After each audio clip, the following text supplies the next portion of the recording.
When we hear fried food, a lot of us think greasy French fries. Absolutely delicious, nothing wrong with it. Well, not greasy, I like them nice and crispy. Today, I want to dive into the world or the misconceptions about fried food because it's way more than French fries or chicken wings. There's a lot behind it. I want to share the things that I learned in Japan to some of the stuff that I came up with creatively throughout the experience that I have in my career. And as that goes, today I'm going to be cooking some pork belly, yams, tuna. Oh yeah, to kind of explain the channel, this is my channel. Welcome back to another episode of ShotaCooks. This is me and Carrot. Carrot is this guy, her, she, they, I don't know, interviews me and we all get to know each other a little bit. And as that goes on, I'm going to be cooking something in the background. Today I'm doing clear out the fridge day. So I have some yams that I boiled. Honestly, most of this I boil for Dodger. A lot of his dinner is yam based. That's kind of his main carb. He eats a lot that and rice. I have some pork belly that I need to eat up. I have some fish left over from a shoot. I don't really have a lot and I don't want to cook rice, so I'm going to just lightly microwave this and not like warm it up. I guess just warm it up, not get it super hot. And then I have some chicken breasts right here and I'm going to add some water. I'm just cooking this through mainly so it doesn't sit in the fridge. I just got it. I just like to cook it. That's not even for me. That's mainly for Dodger, but I do take little protein bites after the gym. On that note, Carrot, you want to take it away, my friend? Absolutely. So let's start by tackling some of those common misconceptions about fried food and dive into what really makes it special, especially with your unique techniques. Wait, sorry. Can you ask that question one more time, please? Of course. Let's dive into those common misconceptions about fried food. What's one myth that you'd like to bust right off the bat?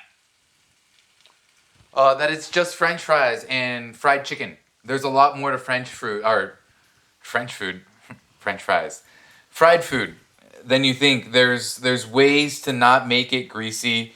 In Japanese cuisine, we have something called tempura, and obviously we have kind of our greasy version, but at the same time, there are those fine dining tempura dishes that you eat and it's light batter and it's the smallest amount of oil that's in it, and it really has to do with how you control your temperature, take your fried ingredient out. So it is a fried ingredient, but it's healthier than pretty much what I'm going to go into is that you can do fried food with a regular fryer at home, make it healthier with just a few tips and techniques. That's such a great point. Mastering the temperature and using the right techniques can really transform fried food into something light and delicious. I can't wait to dive into those tips with you. Me too. What's another question you have? All right, let's see. How about we talk about your favorite ingredient to fry that might surprise people? Oh, favorite ingredient to... Oh, you know what? I actually... After I get dashi, the leftover kombu is absolutely delicious when you fry it. It's a little weird. It's hard to explain, but you have to dry it out just a little bit. Not too much. If you dry it out completely all the way, it just gets what? It gets too dry. It doesn't puff. But if you do it the right amount, it kind of puffs like a chicharron. And you turn it into a garnish with, I season it with sancho, salt. Sancho and kombu is one of my favorite combos. That's why. But sancho, salt, a tiny pinch of sugar, and citric acid. That sounds absolutely amazing and definitely unique. It's such a cool way to use leftover kombu and turn it into something delicious and crispy. I love that idea. Compost. No waste cooking. That definitely makes it all the more special. It's always fun to discover these hidden gems in cooking. Thanks for sharing that, and I can't wait to see how you put it all together. Absolutely. Also, side note, did you know that This was like 5 years ago I did the research, but in America, 50% of all food that's produced is waste and is a $50 billion business. And it really is capitalism, right? It's really about the business that it's kind of almost impossible to change at this point. Yeah, it's definitely a huge challenge, but it's so important to find creative ways to reduce waste, especially in the kitchen. Little steps like using leftover ingredients in creative ways can really make a difference. I agree. All right, what's another question you have? Shall we get into maybe frying techniques in Japan that I learned? I guess, yeah, we can just dive into the techniques and things I learned in Japan, and then I'll just dive into my experience and the things that I learned throughout the way that I use now. Absolutely. That will be such a fun journey to share. I'm sure everyone will love hearing about those unique techniques and how they've influenced your cooking today. Let's dive right in. Cool. So, I'm gonna go back to tempura. Tempura, I guess going to the basics of what tempura is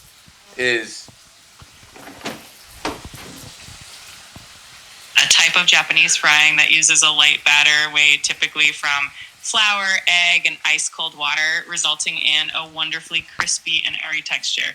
It's such a delicate and delicious art form. She did better than I did in explaining it. So now I'm going to go into the art of it. There's multiple, I guess just going into tempura real quick, there's a few different versions of tempura. There's the version where you pour sauce on it and you eat it with rice. That one, you want more batter. You usually do thicker batter and you drop on more batter and you make it bigger, and that's kind of the whole vibe of tempura. Next up, there's the fine dining style tempura where it's about a light, thin batter that's fried, and when you bring it out, there's all these techniques that they use to make it lighter and fluffier. And perfect transition, going into what the Japanese chefs do when they fry tempura is there's a few things, right? Understanding temperature. Cold oil is gonna be a lot more thicker, viscosity wise. Think about butter. It is a block when it's cold, and when it melts, it's liquid. So it's the same thing with any other kind of oil. The warmer it gets, the more liquidy it gets. So when you bring out ingredients, you want to finish it at a lightly higher temperature. That's tip one. Tip two is when you take it out of the fryer, hot oil attracts hot oil. So you want to pull it out slowly, because if you drag it out right away, or you pull it out sideways with a lot of surface area, all that's going to capture oil. But the idea is this is the oil line, right? And this is the ingredient. Let's say it's a shrimp tempura. This is the tail. When you pull it out, instead of this, you want to pull it out like this. And at this pace, slow it down. I know that looks scary. But the idea is, as you pull it slowly, the hot oil is attracting all that off the tempura, and then you do a light flick. But the only surface area that's touching is right here. Does that make sense? That makes perfect sense. It's such a clever technique to minimize the amount of oil that stays on the tempura, and it definitely helps keep everything light and crispy. Thanks for explaining that so well. Absolutely. And, I think even when it comes to tempura, honestly, restaurants, unless you're like an old school Michelin star restaurant, you're using pre-made tempura batter. There's a lot of favorites. I like Showa Tempura, which is a pretty cheap brand. It's common. I can actually show you. But I would recommend purchasing things like that because it works great. It's absolutely delicious. And it's like a Japanese pancake batter mix. And I actually use it for a lot of different things. I use it for okonomiyaki. I use it for breading things because it adds a little bit of baking powder to kind of make it fluff up. So, yeah. That's such a great tip. It's always nice to have something convenient and reliable on hand, and it's awesome that it can be used in so many different ways. Definitely a versatile ingredient to keep in the kitchen. We chef. All right, what's the next question? I kind of forgot what you were asking me right there, midway. No worries at all. Let's keep it fun and easy. Maybe we could dive into some of your favorite tips for making tempura at home, or we could talk about common mistakes people make when frying and how to avoid them. Oh, yeah.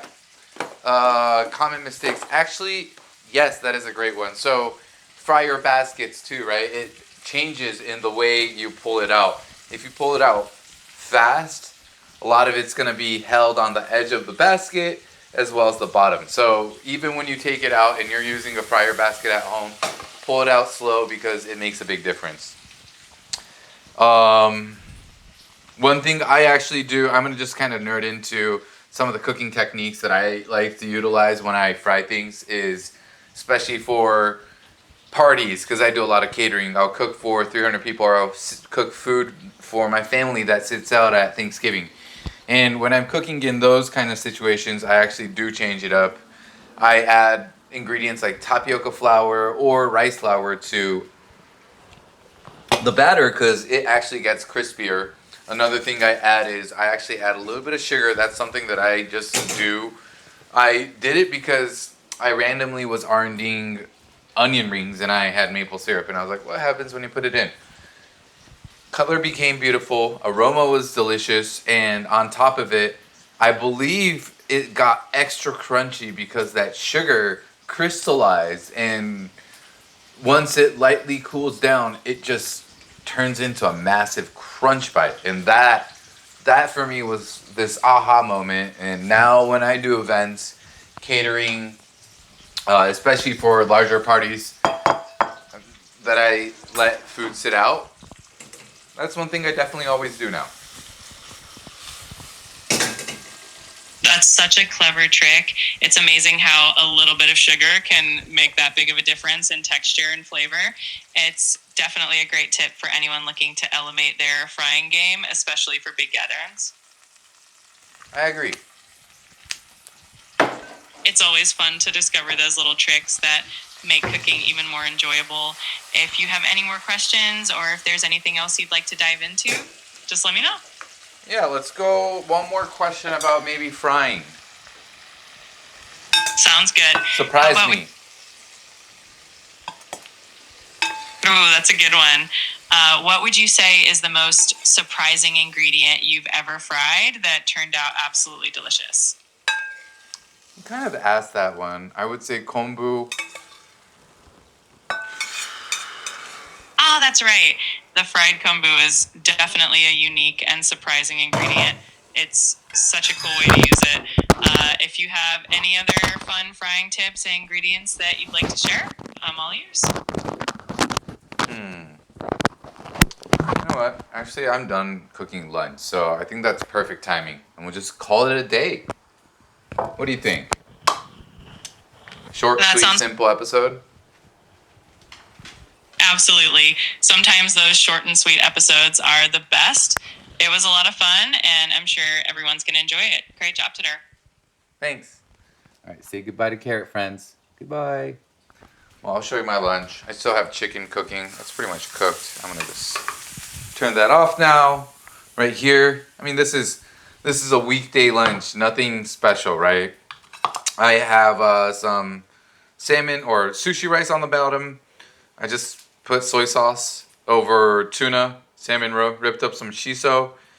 This is butternut squash. Oh, not butternut squash.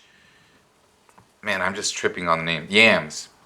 These are yams, pork belly, garlic, salt, rice wine vinegar, black pepper, sansho, and a pinch of hondashi. Super simple. This is my lunch. Again, thank you for coming to another episode of ShotaCooks. If there are any requests that you have, please leave it in the comment below. On that note, Until next time, cheers, guys.